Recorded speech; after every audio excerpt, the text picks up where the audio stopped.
প্রচুর প্রচুর প্রশ্ন আমরা পেয়েছি এবং সবাই খুব খুব টেন্সড, বাট অনেকেই খুব ডিপ্রেসড বা খুবই চিন্তিত এক কথায় বলা যেতে পারে। কারণ কি সেই বিষয়ে যারা পরীক্ষা দিয়েছে সবাই জানে। তো ভিডিও শুরু করার আগে আমরা যেটা বলতে চলেছি একটু বিস্তারিত আলোচনা করব, কারণ প্রশ্ন অনেক রকমের হয়েছে। এবার সবাইকে ইন্ডিভিজুয়ালি অ্যান্সার দেওয়া বা ফোনে কথা বলাটা একটু সমস্যা, সেই কারণে অনেক প্রশ্নের অনেক দিকগুলোকে বিবেচনা করে যখন আলোচনা করা হবে তখন একটু সময় লাগতে পারে। তো সেই কারণে আমরা কয়েকটা ভাগে এখানে আলোচনা করব, যেটা প্রথমে ভ্যাকেন্সি নিয়ে আলোচনা করব, তারপর question analysis, then feedback related issues, cut off analysis and miscellaneous discussion and the result last. তো যার যেখানে সমস্যা সে সেই পার্টটা দেখে নিতে পারে। তো চলো শুরু করা যাক। প্রথমেই বলবো যে ভ্যাকেন্সি, দেখো ভ্যাকেন্সি তোমরা জানো কতগুলো ভ্যাকেন্সি ছিল। সেই ভ্যাকেন্সি যদি আমরা এখানে আরেকবার দেখি প্রথম থেকে, সেটা হচ্ছে টোটাল ভ্যাকেন্সি যেটা রয়েছে পরীক্ষার জন্য অর্থাৎ থ্রু এক্সাম, টোটাল ভ্যাকেন্সি রয়েছে দেখো 339, অর্থাৎ 339টা ভ্যাকেন্সি রয়েছে। তার মধ্যে ইউআর ভ্যাকেন্সি রয়েছে 161 ইউআর ভ্যাকেন্সি, অর্থাৎ general vacancy OBC 62, SC 67, ST 16, EWS 24।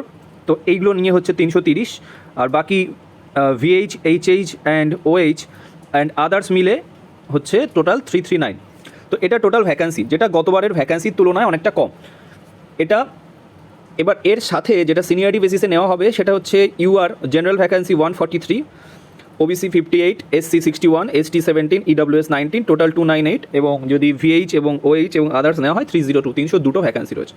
এবার গত বছর এখানে কিছু বিষয় আলোচনা করার প্রয়োজন রয়েছে, যেটা আমরা একটা ভ্যাকেন্সি নিয়ে আগে একটা ভিডিও করেছিলাম পরীক্ষার আগে, যেখানে একটা হিসেব দেখানো হয়েছিল যে গত বছর টোটাল কতগুলো ভ্যাকেন্সি ছিল, তার মধ্যে থেকে সিনিয়রিটি বেসিস থেকে কতগুলো কেটেছিল এবং কতগুলো তারপরে অ্যাড হতে পারে বা অ্যাড হয়েছিল। তো সেখানে আমরা দেখেছিলাম যে খুব কম সংখ্যক ভ্যাকেন্সি কিন্তু সিনিয়রিটিতে কেটেছিল, রাইট?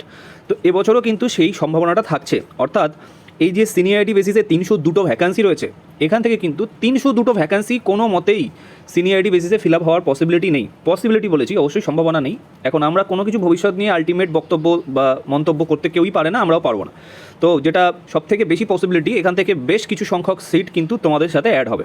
তো যদি রাউন্ড ফিগারে দেখো, এখানে আমরা প্র্যাকটিক্যাল আলোচনা করব, কিছু পজিটিভ হতে পারে, কিছু হয়তো একটু নেগেটিভ আলোচনা থাকতে পারে, তো সবটা মেনে নিতে হবে এই মুহূর্তে। তো যদি পজিটিভ দিক দিয়ে দেখতে যাই, তো মোরাললেস যদি আমি 339-এর সাথে 161 যোগ করে দিই, তাহলে হয়ে যাবে তোমাদের 300, 400, 500 ভ্যাকেন্সি। মানে আমি এটা ধরছি যে 161টা সিট কমপক্ষে এর সাথে যুক্ত হবে, তাহলে 500টা সিট বা তার বেশিও থাকতে পারে। এটা অ্যাকচুয়াল যেটা আমার মনে হচ্ছে যে 500-র বেশি সিট কিন্তু তোমরা পেতে পারো। তো ধরে চলো 500, ঠিক আছে? তো 500 সিট কিন্তু তোমরা পেতে পারবে। তো এটা একটা পজিটিভ ব্যাপার, যেটা তোমাদের পরীক্ষার জন্য বা তোমাদের প্রমোশনের জন্য একটা ভালো খবর হতে পারে।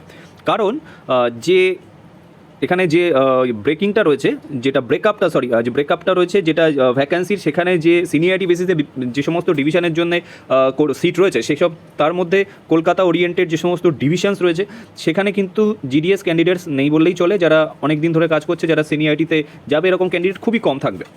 জেলার যে সমস্ত ডিভিশনগুলো আছে সেখানে কিছু ক্যান্ডিডেটস থাকবে এবং সেই ডিভিশনগুলো থেকে কিছু ক্যান্ডিডেট কিন্তু জয়েন করবে। তো এখানে ভ্যাকেন্সি নো ডাউট বাড়বে, কিন্তু এই যে ভ্যাকেন্সিটা, সেই ভ্যাকেন্সিটা যদি মনে করলাম 500 যদি হয়, টোটাল ক্যান্ডিডেট কত? 3355, 3355। তো 500 মানে 1:6 এরকম একটা ভ্যাকেন্সি রয়েছে, ঠিক আছে? তো দেখা যাক কী হয়। এখনও আমরা জানি না ডিপিসির ইয়েটা সিলেকশনের যে লিস্ট বেরায়নি কোনো ডিভিশনের ক্ষেত্রে, তো সেটা বেরোলে আমরা কিন্তু বুঝতে পারবো যে কোথায় কত সিট কাটছে। তো 500 হওয়া উচিত বা তার বেশি হওয়া উচিত। সেই ক্ষেত্রে কোন কোটাতে কতগুলো অ্যাড হবে সেটা কিন্তু বলা মুশকিল। বিশেষ করে দেখো ইডব্লিউএসে যেটা 19টা অ্যাড হওয়ার পসিবিলিটি হাই, কারণ যে সমস্ত ক্যান্ডিডেটরা প্রমোশন নেবে তাদের মধ্যে ইডব্লিউএস ক্যান্ডিডেট, অ্যাকচুয়ালি ইডব্লিউএস যেহেতু নতুন করে শুরু হয়েছে, সার্টিফিকেটটাও পাওয়াটা একটু দুষ্কর, সেহেতু সার্টিফিকেটটা পেয়ে সেই কোটাতে অ্যাপ্লাই করার ক্ষেত্রে এই জিনিসটা কিন্তু একটু সমস্যাজনক হয়। তো সেই হিসাবে যদি বলা যায় যে ইডব্লিউএসের 19টা কিন্তু যোগ হওয়ার চান্সেস খুব বেশি। বাকি ইউআর, ওবিসি বা এসসি, এসটি সেগুলো যেমন হবে সে তেমনভাবে অ্যাড হবে। তো এখানে ভ্যাকেন্সি প্রথমত কিন্তু বাড়তে পারে। তো ভ্যাকেন্সি বাড়লে প্রত্যেকেরই সুবিধা হবে।